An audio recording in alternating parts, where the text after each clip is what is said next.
Welcome back to another episode of the Still Curtain podcast. I'm Tommy Jaggi, editor of StillCurtain.com. Joining me is my co-host, Shayne Kubas. It is Victory Wednesday for us, and you guys can catch us every Wednesday live at 1:30. Steelers pulled off a big win against Cincinnati Bengals. I don't think that hardly any experts were predicting this would happen, but it took a lot. We're going to get to that in just a second. We're going to talk about TJ Watt today, which is obviously the biggest news of the week, and predict how the Steelers will fare without him. And we'll also take a look at the Steelers matchup against the New England Patriots. So let's start with the Bengals, Shayne. The Steelers were able to win, but it took a lot of factors in this game. 5 takeaways by the defense. 4 of those were interceptions, a defensive touchdown, a blocked extra point at the end of regulation, a missed chip shot field goal in overtime. So it was kind of hard to be excited about this win afterwards, especially considering that we didn't know what was happening with TJ Watt at the time. We knew that at that time was confirmed that he did have a pec injury of some kind. And so I wanted to be more excited about this. You go to Cincinnati, you steal a road win against the AFC champions, but there were things to be optimistic about and things that certainly be pessimistic about. So what were your overall thoughts on this first win for the Steelers?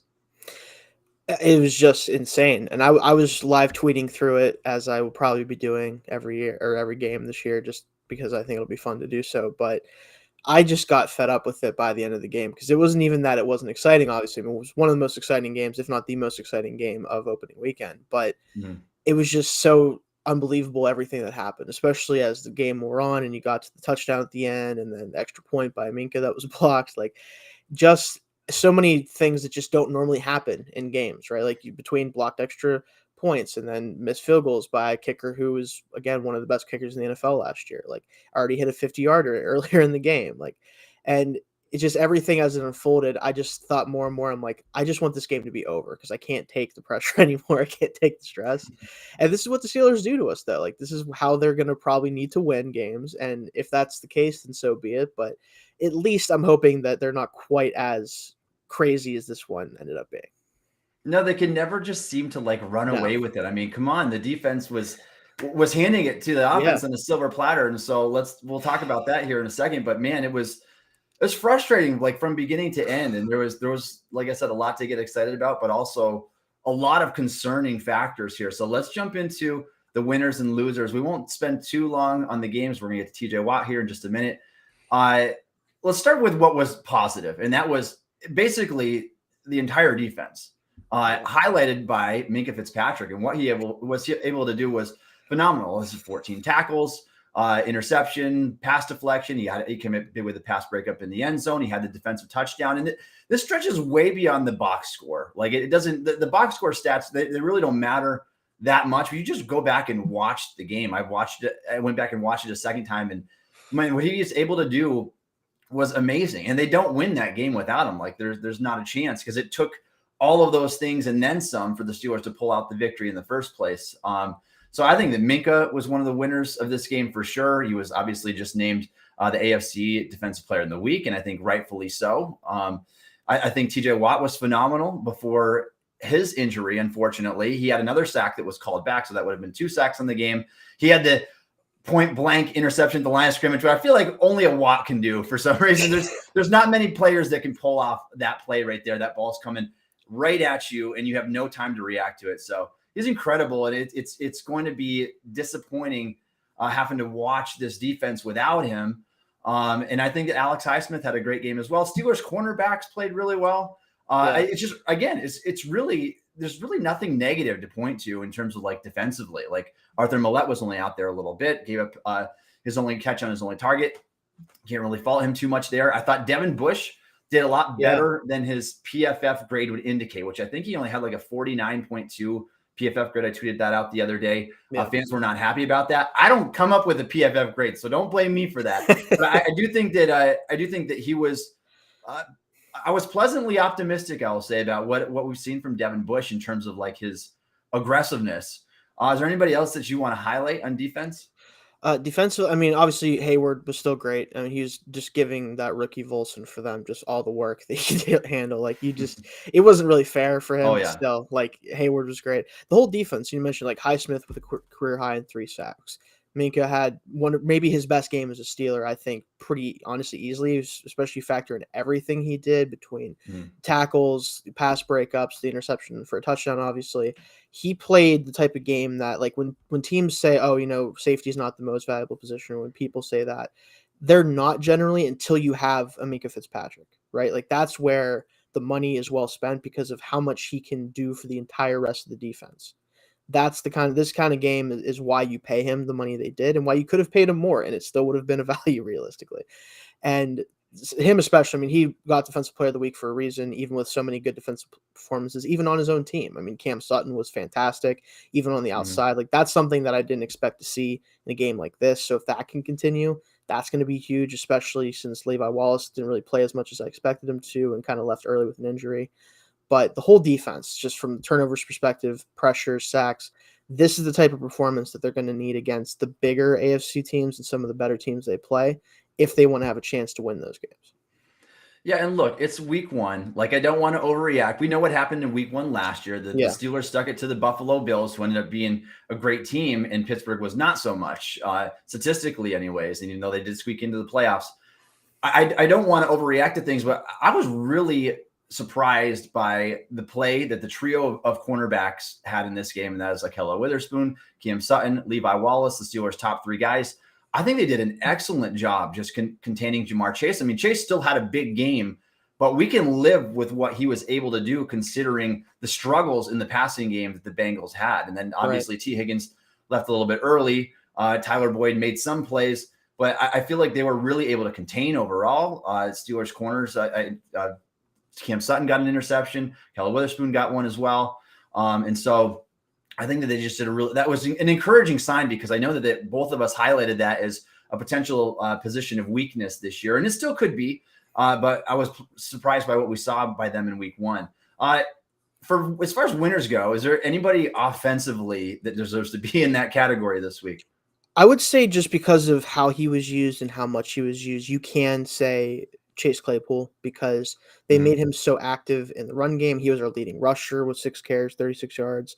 He got a ton of targets as well. Like, he did a really good job of doing those types of things for us. And when I think that him in the slot full time is going to pay off ultimately. They need to get better at trying to use his speed down the field as a vertical threat from the slot still, which we'll talk more about that whole part of the game. But and then Pat Freiermuth, right? Like, he was the guy in this game from the receiving perspective overall. Deontay Johnson had kind of a rough game just because they couldn't really get him the ball effectively, but he had the one nice, really nice grab on the sideline. But the passing game in general had its issues, and I'm sure we'll talk about that with the losers. Yeah, I agree with you there. And Claypool and Freiermuth. I might also add Gentry to that too. Didn't play as much, obviously, as the number 2 tight end, but he still was able to get that big chunk play and the screen pass. Had a couple of really nice blocks. You go back and watch like the all 22, just pancaking people. So I think obviously tight end is going to be one of the strengths in the team. I think the same about wide receiver. It's just that we got to find a way to get these guys the ball. Like, we needed more creativity. Something's happening here. So let's take a look at the losers, and let's start with the defense, because we started that way with the winners. Is there any losers on defense in this game? It's hard because of how well they played. I mean, Terrell Edmunds wasn't that great in the game. He made some really nice plays in coverage, I think, but he did get targeted a little bit later in the game, I felt like. And I think part of the problem, too, is the later the game got, the more the Bengals were able to move the ball a little bit more consistently, because they just had so many possessions, right? They ended up with over 90 offensive plays, I believe. Like, they just had the ball so much that eventually someone was going to have to break down a little bit. But even then, it wasn't anything, terrible. And outside of Hayward on the defensive line, like, Ogunjobi made a couple of nice plays, but the defensive line in general wasn't too great. I think the linebackers really helped a lot in the run game, especially. So from defense, saying a loser is hard to say after the performance they put up. I don't think anyone was a liability, at least. Let me put it that way. Millette had, even though he didn't really do anything in coverage, obviously, which he's not going to, he still had the sack on Burrow, the forced fumble. Like, everybody kind of made an impact who did get a chance to play significantly. Yeah, I mean, we're really nitpicking if we have to try to scrape the losers on the defensive side of the ball. The defense certainly wasn't the problem. And I agree with you there. I don't think like DeMarvin Leal did anything malicious in his first game, but it just wasn't. I mean, he didn't offer much, but he'll learn as he goes. But again, yeah, maybe Edmonds gave a couple big catches. Outside of that, I mean, there's really not even much to note as far as like negatives defensively. Offensive side of the ball, that's a very different story. So, and it's hard to just like pinpoint like one positional group or one player and say, this is the reason for the struggles. I think it's a collection of things. So who are your losers on offense? For me, like I want to start with Trubisky just because I do think that overall, especially in some key situations, he got what needed to be done. Mm-hmm. Like he got the overtime drive to go ahead and get the field goal to win the game. Like he did certain things well. I think the problem is it's not even that he didn't target guys down the field enough, because he did have, looking back on it again, especially did have some deeper targets in this game, but he just couldn't connect on any of them, especially to the receivers, right? Like the throw to Deontay was really the only one to a receiver that got past, 15 plus yards and was completed. And for this offense to be as effective as it can be, especially with all the receiver talent, they have to find a way to consistently get down the field with those guys, especially Pickens, because there was a throw, especially where he just straight missed Pickens. And I know you mentioned it before. Like he just, that has to be a throw you hit with a guy that, such an explosive young rookie receiver. Get him going, add that element, make teams have to worry about him more than they already were going into the season after watching him in camp and preseason. So Trubisky for sure. The 5.1 yards per attempt, it has to go up. And that would, and I talked about it in my quarterback report card article for Still Curtain, that would have been the third worst from Ben last year in yards per attempt. And we saw how limited he was down the field. Like that's got to get up into the sevens to me, like at least if you want to be an effective passing game consistently. And it affected the rest of the offense, I think, to a certain degree too. Yeah, yards per attempt, I don't feel like is a stat that kind of flies under the radar sometimes, but there is like a direct correlation. Yes. Like you can sort those quarterbacks by yards per attempt, and you'll find the best quarterbacks at the top, the worst quarterbacks at the bottom. It's just the way it is. Like Sam Darnold's going to be near the bottom of the list every year. Like it has to go up because your offense is so limited if you can't make those plays down the field or beyond 10-yard passes consistently. And Trubisky obviously was not able to do that. To any extent, really, outside of the broken play to Freiermuth, which was a huge play and a great pass at the end of the game. So I do give him credit for that. And then the other ones, though, really, like his one of his other biggest passes just came on a screen pass that was thrown at the line of scrimmage to Gentry, and he did the rest of the work. So it's hard to even credit him with a lot outside of that broken pass there. So that has to improve. Like, and especially considering how well I think the offensive line held up in terms of pass protection. Yeah. Like I think it was as well as we could have expected based on what we've seen in the preseason. So the pass protection was fine. It wasn't perfect, but there were definitely far worse things on the offense than that. And so because the pass protection held up, you had your top three receivers out there. You had Freiermuth. I would have expected Trubisky to have a little bit better of an opening game from that, especially considering that during the preseason, like we saw this guy average 8 yards in attempts in exhibition action, and that number went way down. And so I don't think it's going to stay consistent this way. I would be shocked if he averages 5 yards for however long his tenure here lasts, but that number is going to go up. It's just, it needs to go up substantially because the Steelers, when they're passing for under 200 yards on 38 attempts, it's just not acceptable. And you can't expect results. So, and the other thing that I want to point out too is I do want to fault the offensive line here a little bit because though I think that the pass protection was good, the run blocking was not so much. And I think that kind of goes across the board. Like there were some opportunities, if you go back and watch the all 22, to say, hey, Najee could have hit that. Jaylen Warren should have taken this hole. But for the most part, like these guys are already, they're not getting pushed at the line of scrimmage. They're not creating lanes. And so it was no surprise to see both Najee and Warren average 2.3 yards a carry. So I think it's kind of a collective effort there between the run blocking and the running backs. Both have to do a little bit better job. And we really need to see that run game improve. Like we know that the Steelers could have a good defense. We don't know how the passing offense is going to be. The plan is to rely heavily on that running offense, but I made a prediction before the season started that the Steelers would have to abandon that at some point because it's just not working. And that seems like what they kind of did as the game went on. They just couldn't stick with it. So really hoping that improves here very soon. I think I already know the answer to this one, Shane, but go ahead and give me your player of the game versus the Bengals. It has to be Minka, right? And as good as Highsmith was himself and Watt before he got injured, and like it has to be Minka. He did literally everything you could ask a defensive player in the secondary to do for you, and did it at a high level. And outside of a few penalties, which some of them I honestly don't really agree with, but that's beside the point, he was about as flawless as you can be at the safety position in the NFL in this day and age. Yeah, I mean, I'm going to go with Minka as well. Obviously, they don't win that game without him, and maybe the same can be said. How close this game was, you could say the same for a couple different players, but I think Minka was the best of the group. He was essentially flawless outside of the penalties. The penalties hurt the Steelers, and I think that the one in the end zone, I'm like, what do you do there? Like, let the guy catch the ball, because I know that you're not supposed to put your shoulder into him or anything, but I mean, there's a chance that, what was it, Boyd on that one? That I think the one that he was penalized on, I think it was Boyd. Yeah. Yeah. And so it's like, that's such a tough call. Like, do you go at his knees? Because I know that the receiver wouldn't rather have it that way, but at least it wouldn't be a penalty. So, but yeah, it's outside of the penalties. I think that Minka played essentially a flawless game. One of the best games I've ever seen at the safety position. I would go as far to say, and we've seen some great safety play, obviously, over the years with Troy Polamalu. I would also say that, I mean, if Minka wasn't there, like Highsmith was going to be player of the week. Watt was as well. And Cam Sutton had a phenomenal game. He allowed a 5.4 passer rating when targeted by Joe Burrow this week, which is crazy, phenomenal. So I think that the defense all around, but we're going to give that one to Minka. All right. Go ahead and give me your biggest takeaway from week one. What did we learn this week? I want to say that the defense for real, but obviously it's week one and it's hard to really know for sure what, if that type of, especially turnover production, it's not going to stay that way. They'll be really good, but I don't know if they're going to be able to be, a top turnover forcing team this year. Unfortunately, I really have to look at the run game, that it still is a problem, and that until something changes, it probably will continue to be a problem to some degree, especially with the pass blocking. Like if that holds up, that's great, because and it better hold up, because they're probably going to have to throw the football a lot at times this year.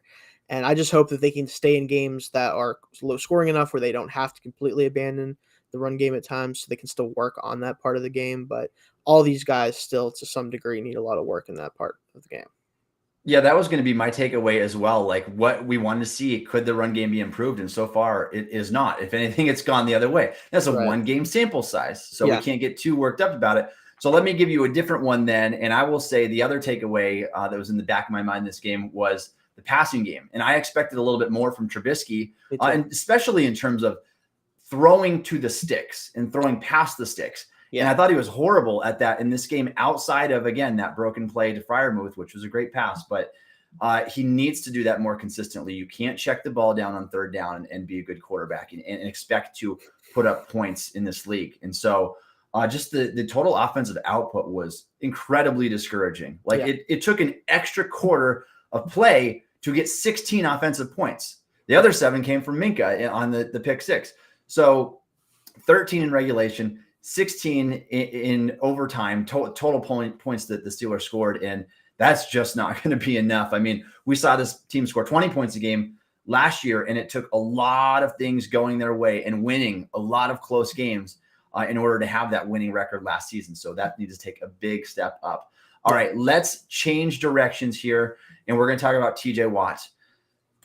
I know this might sound bold, but I think that Steelers are probably one of the only teams in the league that you could look at and say, you'd be better off losing your starting quarterback than you would be your star defender. Like, honestly, like is the gap between Trubisky and Pickett big enough that it's going to make a difference in terms of how the offense performs, which is bad right now anyway, or the gap between going from TJ Watt down to Malik Reed and Jameer Jones? Like, that is a huge, huge drop off. And I'm interested to see how the Steelers overcome that. I still think the defense could be solid without him, but he is so valuable to this team that is the last player you want to lose. So let's first look at how long he's projected to be out. The most recent report that I've seen from Adam Schefter looks like the timetable for his return is approximately 6 weeks. Do you think that that's realistic for him? We're not the doctors. We don't know the extent of the injury, but pec injuries can be pretty serious. And do you want him to come back then? Do you want him to come back sooner? Or do you want Steelers to err on the side of caution?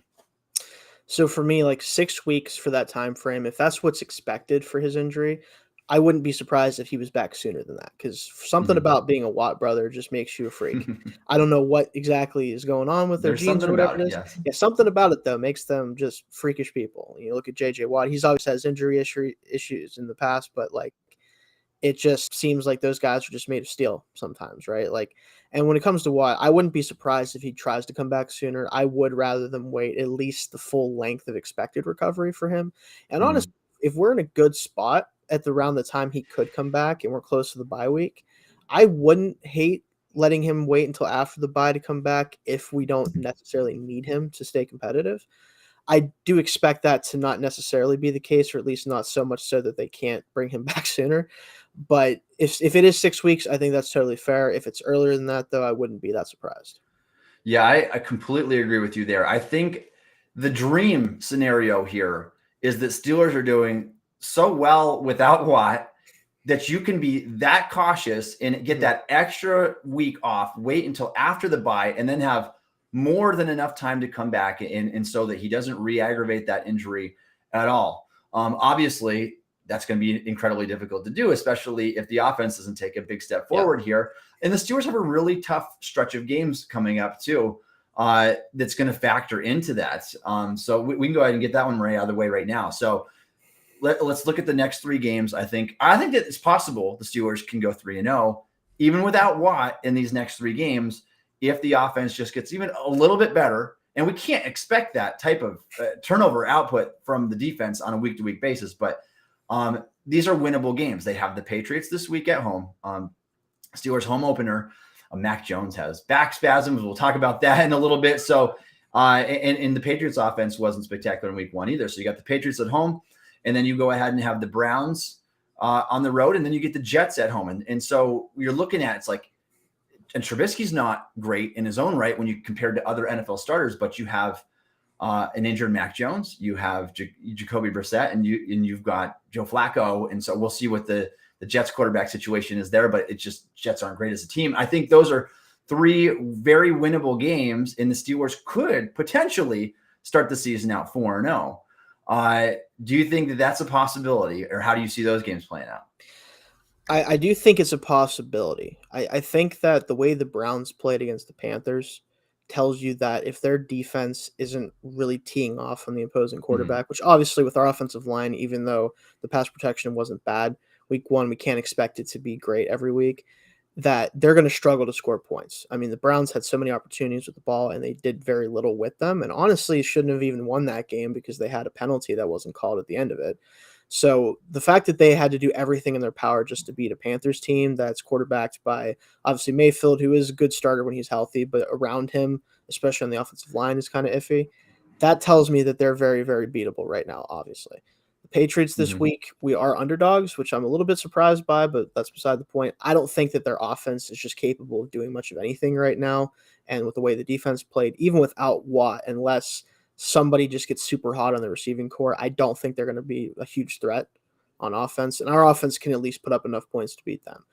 The Jets, if Wilson comes back and that defense is rounding into form by then, they could be sneaky tough to beat just because, especially if Wilson adds a little bit more juice to the passing game and even as a runner too, because he's a good athlete, that might be kind of a difficult game. But even then, starting 4-0 wouldn't be very surprising to me. If anything, I'd be more willing to bet on that than like 2-2 or something like that.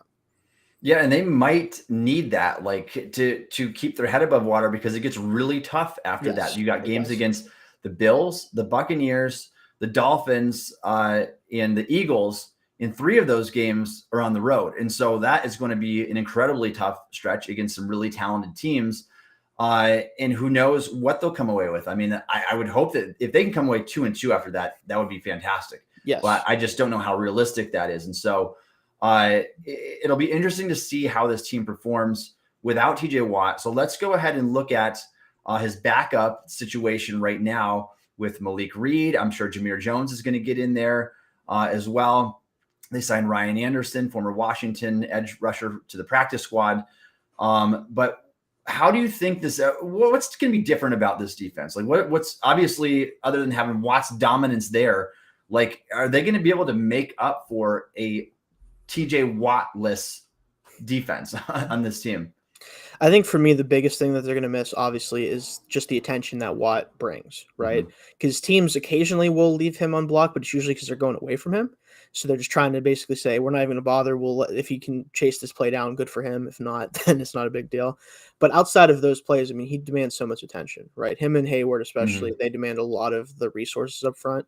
And now that you don't have to commit as many resources to TJ, you have to get a lot more creative with your pressures and your stunts up front. You have to ask more of guys like Highsmith, even though he was totally up to the task week one. With him being the number one now, is that going to stay the same? Obviously.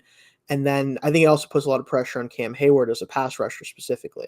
Even though he is older, he's only gotten better as a rusher, it seems like, every year, and he's going to need to be that even more so in his absence. So I think the pressures are still going to come. This is a team that's always been good at getting pressure regardless of who's out there. Even when Watt has missed time, they're still usually a decent pass rusher or pass rush team. It's going to be more so his splash plays. Can they replicate some of the stuff like the pass breakups that he has, the interception in week one? Like, those plays aren't probably going to be coming from his backups. So you have to factor that in. You have to understand that and maybe do a little bit more exotic things on the back end than you normally wouldn't do. Yeah, for sure. I think the big thing here is I don't want to sound like a pessimist, but when you go from TJ Watt, and now you look at it without TJ Watt here for the next, let's say it's 6 weeks, however long it ends up being, you look at that group of edge defenders and you have got Alex Highsmith, Malik Reed, Jameer Jones. Is this group, I mean, just looking at it on paper, I would say it's now it went from a strength to your team to one of maybe the bottom units in the league. Now, if Highsmith takes that next step forward, that could look a little bit different, but it's a little bit discouraging to see that on paper, at least. I'm hoping that Malik Reed can do enough in his absence to at least be a quality stopgap starter. And I think they're going to need him to be if they want this defense to be able to keep up the pace. So there is going to be a drop off there. We can't expect the team to go on and not see that because, I mean, we're talking about the reigning defensive player of the year, tied the sack record last season, just incredibly disruptive all the time, splash plays out the wazoo. And so we want to see some level of splash, but at the same time, expecting that the defense is going to take a hit without Watt. So who do you think is going to step up in his absence? I think if you're looking at the edge position specifically and not just the defense in general, it does have to be a combination of Highsmith looking more like a true number one pass rusher and then one of Malik Reed and Jameer Jones. More likely Reed. He has a ton of starting experience in the league. He's been a productive player, not nearly the same caliber of player or even type of player that Watt was. So you're going to have to use him differently. But I do think that it's going to have to be him as that second pass rusher that makes an impact if it's not going to be Highsmith as a true number one guy. And then along the rest of the defensive line, I already mentioned it, Cam Hayward's going to have to take even more responsibility from a rush standpoint than he already does. And you're going to ask for more contributions from the guys farther down the roster. Leal hopefully can make some impact as a pass rusher. That's where his strengths are as a rookie right now. Loudermilk, even like other guys on that defensive front are probably going to have to come in the game and do some different things stunt wise to free up maybe a Malik Reed on a blitz from the inside or something like that to try to manufacture some more pressure. Yeah, it'll be interesting to see now that Watt is not in the mix. Highsmith is so good, like on those single pass rushes. Like when he's one-on-one, he's got that wicked spin move. Yeah. He can dip and rip around the edge, which we saw multiple times just this past game. The pressure that he can provide there is very good. So I'll be interested to see if offenses are now going to roll that protection over his way and how he's able to handle that. Like he's gonna be up for a big test right now, and I think that it's going to be good for him. It's going to be good for his career, and it's really going to help him, especially when Watt comes back and he's not dealing with as much attention. So we just need to see it. We need to see him be able to generate some pressure still. Even if he is the guy that is getting sought after now in terms of stopping the pass rush. And we need to see like the combination of Malik Reed and Jameer Jones do something, give us some sort of a spark. Even if you're still one of the weaker links on the defense, which I kind of would expect them to be, if you're not detrimental, then we can get by, we can weather this storm. And so let's talk about weathering the storm. let's say that Schefter's prediction is right, and let's assume for a minute that we're being cautiously optimistic, and Watt misses 6 games. Counting the Bengals win, that would put us at 7 total games. Obviously, the Steelers are 1-0 right now. I'm going to put you on the spot here, and I'll go first to give you a little bit of time to think. 7 games in, TJ Watt comes back to the field. I believe that'd be against the Eagles when he makes his return. Yeah. And so what is your record prediction for the Steelers when Watt returns based on the schedule that we just talked about? And I'll go ahead and go first. I wrote an article on this morning. I haven't published it yet. But I have the Steelers at 3-4 during that stretch. I think they win 2 of the next 3. And that again, that stretch is New England, Cleveland, and the New York Jets. And then in that really difficult stretch, I don't think that they're going to fare very well in that at all, if I had to guess. And so I'm going to say 3-4 if Watt indeed does make his return in week 8. Very similar. I think that they will be 4-3. I think that they can get 3 of the next 6 games. I do think they can definitely do that. I do think that they beat the Pats. That, kind of a precursor to something we'll talk about later when we talk about the Pats game. I think they actually will lose to the Browns. I just have a bad feeling that this is just one of those games that just gets away from us for whatever reason. And I think they beat the Jets, and I actually think they beat the Dolphins. I think whenever we play them, I don't think that Tua threatens enough down the field, and we can take advantage of that at this point in his career. I think they're going to get some big plays just from Hill making something crazy happen and Waddle, but overall I think we'll be able to keep them in check enough to let the offense go to work. And then the Bills Bucks, that's just not going to happen. I don't think. I just don't think this team is good enough right now to deal with them. The Bucks, maybe if their offense isn't firing on all cylinders, because it did kind of have a rough start at times in week 1, especially when they weren't running the ball well. But their defense is just so tough to move against right now. So. Yeah, that is a brutal back-to-back on the schedule there that they set the Steelers up with at Buffalo and then home against the Bucks. You get Tom Brady back in. I want to say Heinz Field. It's not anymore. Acrisure Stadium. And so, I mean, if they can split that, I would be thrilled. I would be thrilled. Sign me up for that right now. But no, I mean, you never know. We'll see. But I contemplated 3-4, 4-3. I decided on 3-4. We'll see. And again, we don't know the exact timetable. Hopefully, Watt doesn't even have to be out that long. We just don't want him getting re-injured. I mean, the guy is going to have a special, probably Hall of Fame career. And so if it takes an extra week or 2 or 3 for him to come back, so be it. It's not worth putting him in further jeopardy of re-injuring that. So lots to keep track of here over the next several weeks in terms of TJ Watt's progress. We'll obviously have an eye on that. And you can follow us for that at Steel Curtain. If you are a fan of the Pittsburgh Steelers and you'd like to support the Steel Curtain podcast, please do so by subscribing to our YouTube channel. We appreciate all of your support. All right, let's get into our Steelers versus Patriots preview this week.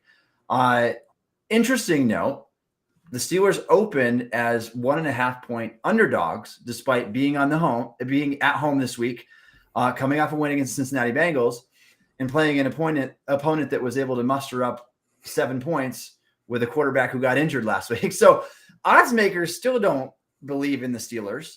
Are you believing in the Steelers this week? I do think that they are going to be able to come away with the win, but I feel like this line is heavily influenced by obviously a player we just spent a lot of time talking about not being in the game.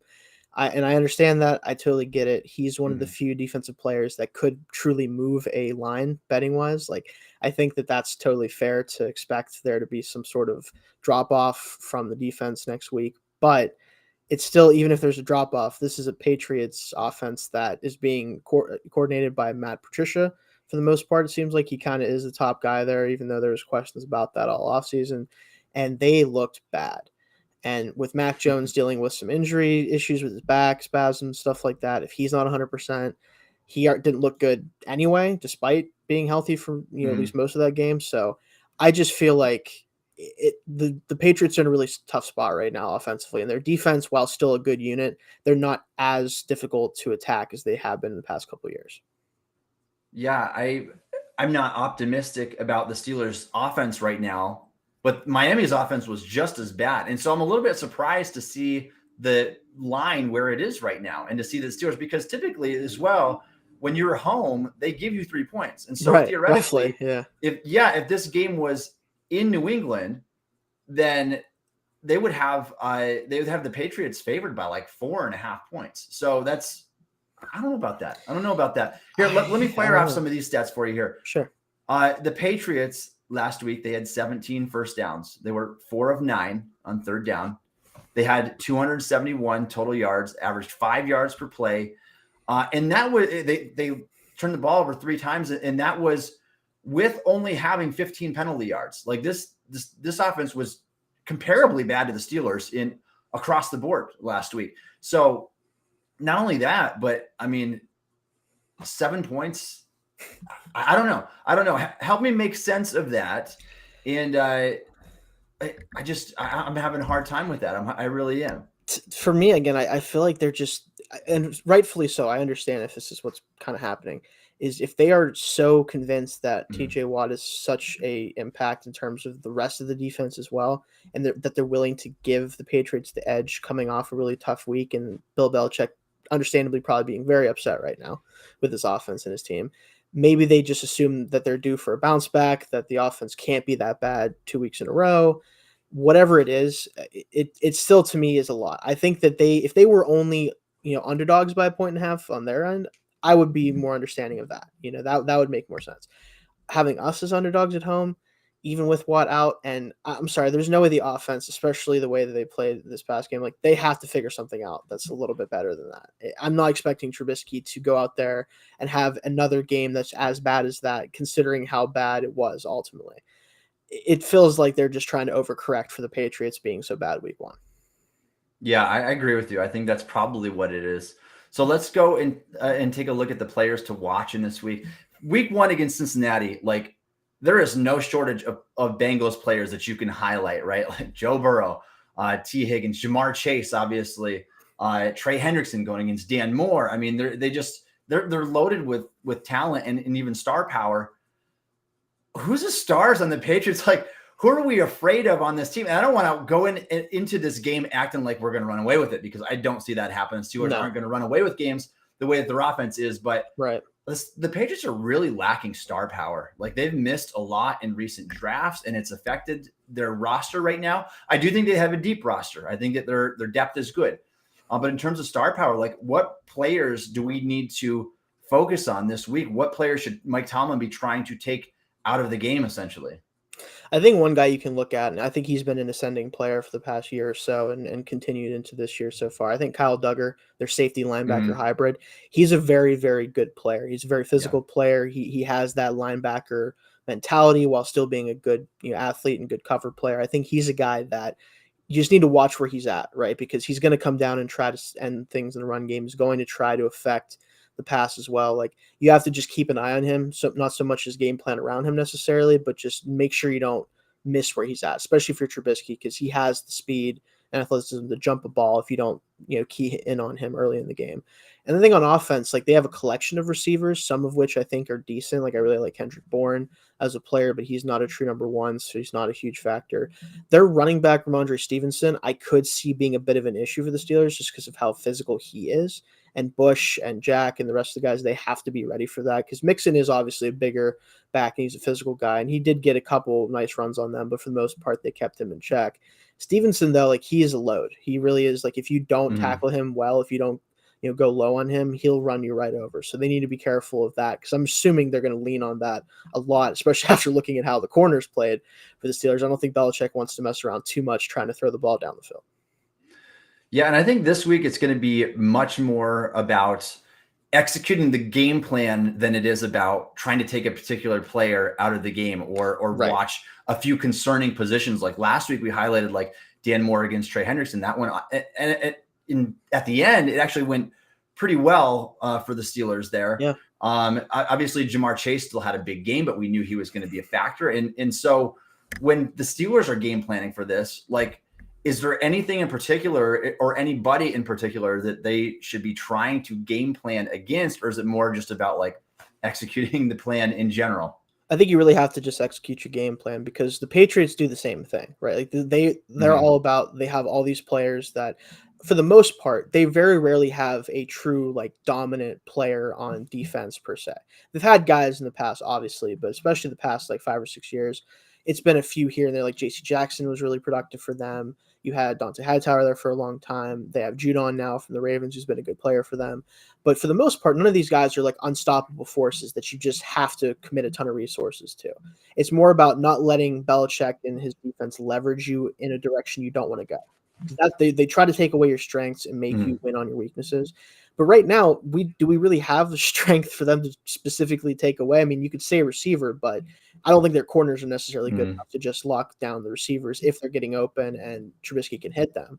So for me, it's just you have to go in with the mindset of we need to create big chunk plays. We have to keep the run game in the game to some degree. Like we have to be able to go to it, even if it's not great. You still have to rep it. You still have to get better at it. Just don't let the game get to a point where you have to keep throwing the football like they kind of did at the end of the Bengals game. Yeah, so you kind of already touched on that with what you said, but let's talk about where the Steelers must improve this week. And I can go ahead and go first on this one. I'm going to say the air yards have to come up. Trubisky has to do a better job passing to the sticks, beyond the sticks, coming up with big plays, and doing so more consistently, because we want to point to the run game as well, but it's hard for that run game to open up when you can stack the box or when you can play single high and you're not worried about your quarterback beating you down the field. This is an issue that we dealt with the last 2 years with Ben Roethlisberger as his arm went in his older age and after the surgery. And so we really need to see Trubisky start making more plays down the field, doing it more so consistently. Like we said, he missed that one to Pickens. That could have been a huge play and a big game changer there. But in all 22, there's some guys that are open. And the Bengals defensive backs, I thought, did a good job still overall. But there's windows there. There are opportunities. They were just missed. And I don't know if Trubisky's getting tunnel vision or what it is. And I know that they've got a tough defense. But we need to see that improvement this week. We have to see him start airing it out a little bit more, getting a little bit more comfortable passing the ball. And I feel like it's kind of a two-way street here as well, because I think Matt Canada's game plan didn't help him out in some ways. Like the other big play that he had was obviously off the trick play, the reverse pitch, and then threw it down to Freiermuth again. But you can't expect your only big plays down the field to come off of trickery or botched plays. You have to be able to do that by hanging back in the pocket and scanning the field and finding somebody. So I think Trubisky needs to do a better job with that. And I think Canada needs to kind of give him the reins to be able to make some of those plays. Like going back and like watching some of these route combinations, it was kind of like a dulled down game plan. Like they really need to start airing it out better. I think that's the big focus for me this week. I think I definitely agree with that. I think part of the problem with Trubisky, and this goes back to his days in Chicago, where so early on in his career, he had a lot of issues throwing the ball down the field that would turn into turnovers. He made a lot of bad decisions down the field. And I think Canada knows that. And I also think Trubisky in his head kind of knows, that's something he's had issues with. And I wonder if there's a little bit of something in his head of saying like, hey, don't make the big mistake. Don't do this. Don't do that. Because you go back to the end of his Chicago days, like he had some good statistical games down the stretch as he ended his season there. But a lot of it was just 5-yard plays, 7-yard plays. It wasn't attacking down the field. And that's why they still weren't putting up points or winning games, because he wasn't really actually moving the ball very much. He was just getting the ball out of his hands and letting guys try to go with that, which I think that's a part of the game that he needs to do better at. And the Steelers need to do better at too. But you have to scheme up some stuff for him just to throw the ball down the field and get more comfortable with it. Even if it's not, sitting back in the pocket, even if it's just something, a quick play action where he's got 1 or 2 reads on the play. And if it's not there, fine, either tuck and run or throw the dump off, but give him true shot plays that he can try to take advantage of with Deontay, even with Claypool in the slot down the middle with Pickens. Something needs to give there. And I think Canada needs to trust his quarterback. That's who they decide was going to be the quarterback. Let him be trustworthy and let him actually show he can do that. Yeah. And look, I've said this many times and I'll say it once more again, because I'm not sure if I said it on the podcast yet, but I say it in articles all the time. What is the point of scoring 18, 19, 20, 21 points a game and not turning the ball over if you're not having a good scoring output? Like if you're barely doing enough to get by, like I'm okay with the Steelers taking more sacks. I'm okay with them throwing the occasional interception if it means that we are scoring more points because you have a more explosive specifically passing offense. And so I think that needs to happen. Like you saw the Bengals, like if Joe Burrow would have had one fewer interception than he had, I'm sure the Bengals win that game because it took everything. It took 5 takeaways to slow them down enough for the Steelers to come away with that win, not and the block extra point. And they still scored more. They still scored more points on offense than us too. They did. They scored more offensive points than the Steelers. So offensively, the Bengals still beat the Steelers in that game. If we're just looking at an offense, right. Yes, and that's what I'm saying is so you can see how. And this isn't just a 1-game sample. Joe Burrow last year, he was one of the 3 most sacked quarterbacks in the league. He's taking sacks all the time, and yet they had the most efficient passing offense in terms of yards per attempt, adjusted yards per attempt. That passing offense was elite because Zach Taylor understands that you need to allow your quarterback to hang in the pocket, extend the play, make plays, deliver the ball, and you're going to take some risks sometimes. And I want the Steelers to start taking those risks. I really do, because without those risks, your offense is going to be just so limited, and it's going to be much like the offense we've seen over the past 3 years, even dating back to the year that Ben was absent, and the Steelers has similar game plan with Rudolph in there. And so they really need to open it up that way. They can't, and I know I use a Tomlinism here, living in their fears. I think you're living in your fears when you're checking the ball down on 3rd down instead of throwing to the sticks, when the game is close, when you need to make a play. I mean, you can only count on your defense so long, and they can't keep up this pace, obviously. Yeah, and I think Canada too, part of the problem with him right now, and one of the issues with, I think, his identity as a play caller, he loves run after catch. He loves yards after catch opportunities. And that's great. Those are elements that you have to have, because it's a lot easier to consistently drop those plays than expecting your guys to win 20, 25 yards down the field.